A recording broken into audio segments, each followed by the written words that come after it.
السلام علیکم ورحمۃ اللہ وبرکاتہ۔ میں رئیس اعظم حیدی کولکاتہ انڈیا سے۔ حضرت عمر رضی اللہ تعالیٰ عنہ کا خوف الہی۔ حضرت عمر رضی اللہ تعالیٰ عنہ بسا اوقات ایک تنکا ہاتھ میں لیتے اور فرماتے کاش میں یہ تنکا ہوتا، کبھی فرماتے کاش مجھے میری ماں نے جنا ہی نہ ہوتا۔ ایک مرتبہ کسی کام میں مشغول تھے، ایک شخص آیا اور کہنے لگا کہ فلاں شخص نے مجھ پر ظلم کیا، آپ چل کر مجھے بدلہ دلوا دیجیے۔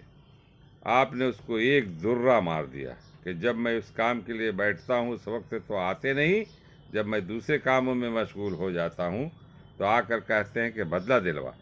وہ شخص چلا گیا۔ آپ نے آدمی بھیج کر اس کو بلوایا اور ذرہ اس کو دے کر فرمایا کہ بدلہ لے لو۔ اس نے عرض کیا میں نے اللہ کے واسطے معاف کیا۔ گھر تشریف لایا، 2 رکعت نماز پڑھی، اس کے بعد اپنے آپ کو خطاب کر کے فرمایا اے عمر رضی اللہ تعالیٰ عنہ، تو کمینہ تھا، اللہ نے تجھ کو اونچا کیا، تو گمراہ تھا، اللہ نے تجھ کو ہدایت کی، تو ذلیل تھا، اللہ نے تجھے عزت دی، پھر لوگوں کا بادشاہ بنایا۔ ایک شخص آ کر کہتا ہے کہ مجھے ظلم کا بدلہ دلوا دے تو اس کو مارتا ہے، کل کو قیامت کے دن اپنے رب کو کیا جواب دے گا؟ بڑی دیر تک اسی طرح اپنے آپ کو ملامت کرتے رہے۔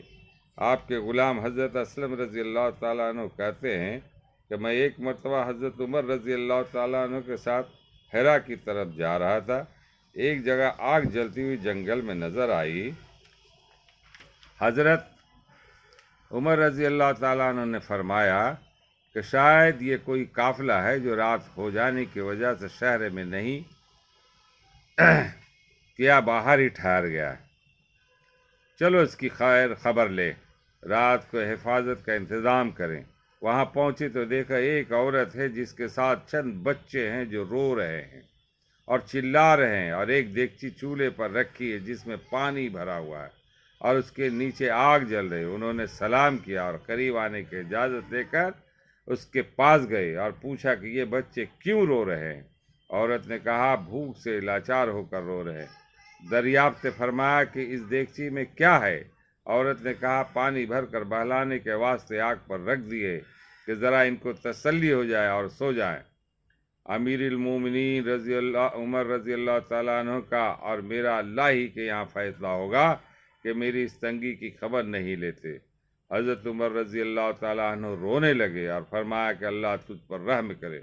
بھلا عمر رضی اللہ تعالیٰ عنہ کو تیرے حال کی کیا خبر ہے؟ کہنے لگی وہ ہمارے امیر بنے ہیں اور ہمارے حال کی خبر بھی نہیں رکھتے۔ اسلم رضی اللہ تعالیٰ عنہ کہتے ہیں کہ حضرت عمر رضی اللہ تعالیٰ عنہ مجھے ساتھ لے کر واپس ہوئے اور ایک بوری میں بیت المال سے کچھ آٹا اور کھجوریں اور چربی اور کچھ کپڑے اور کچھ درہم لیے، غرض اس بوری کو خوب بھر لیا اور فرمایا کہ یہ میری کمر پر رکھ دے۔ میں نے عرض کیا کہ میں لے چلوں؟ آپ نے فرمایا کہ نہیں، میری کمر پر رکھ دے۔ 2-3 مرتبہ جب میں نے اصرار کیا تو فرمایا کیا قیامت میں بھی میری بوجھ کو تو ہی اٹھائے گا؟ اس کو میں ہی اٹھاؤں گا، اس لیے کہ قیامت میں مجھ ہی سے اس کا سوال ہوگا۔ میں نے مجبور ہو کر بوری کو آپ کی کمر پر رکھ دیا۔ آپ نہایت تیزی کے ساتھ اس کے پاس تشریف لے گئے، میں بھی ساتھ تھا۔ وہاں پہنچ کر اس دیگچی میں آٹا اور کچھ چربی اور کھجوریں ڈالی اور اس کو چلانا شروع کیا اور چولہے میں خود ہی پھونک مارنا شروع کیا۔ اسلم رضی اللہ تعالیٰ عنہ کہتے ہیں کہ آپ کی گنجان داڑھی سے دھواں نکلتا ہوا دیکھتا رہا، حتیٰ کہ ہریرہ سب تیار ہو گیا۔ اس کے بعد آپ نے اپنے دست مبارک سے نکال کر ان کو کھلایا۔ وہ سیر ہو کر خوب ہنسی کھیل میں مشغول ہو گیا اور جو بچہ تھا وہ دوسرے وقت کے واسطے ان کے حوالے کر دیا۔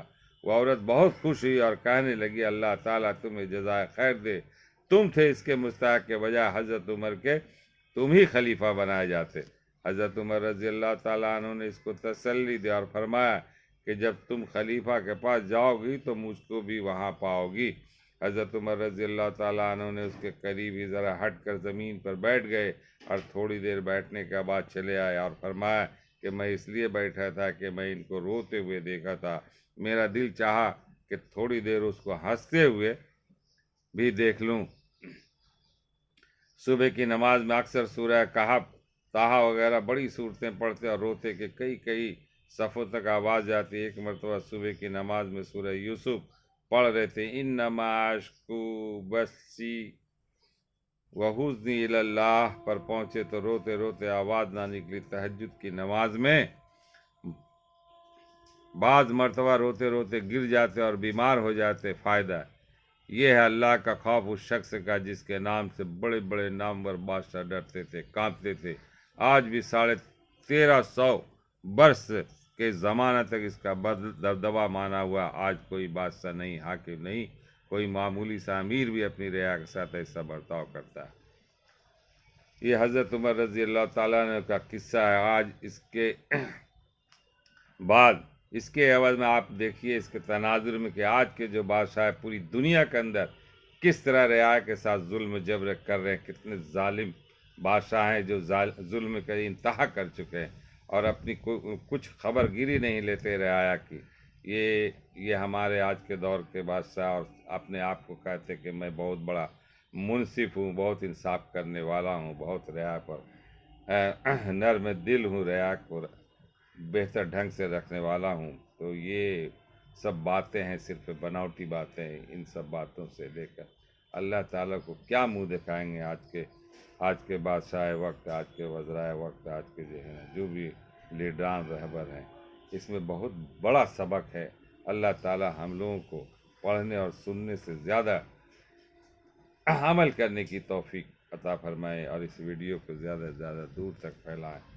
میرے بھائی، دنیا کچھ نہیں ہے، دنیا ایک مسافر خانہ، ہمیں یہاں سے لوٹ کر چلا جانا ہے.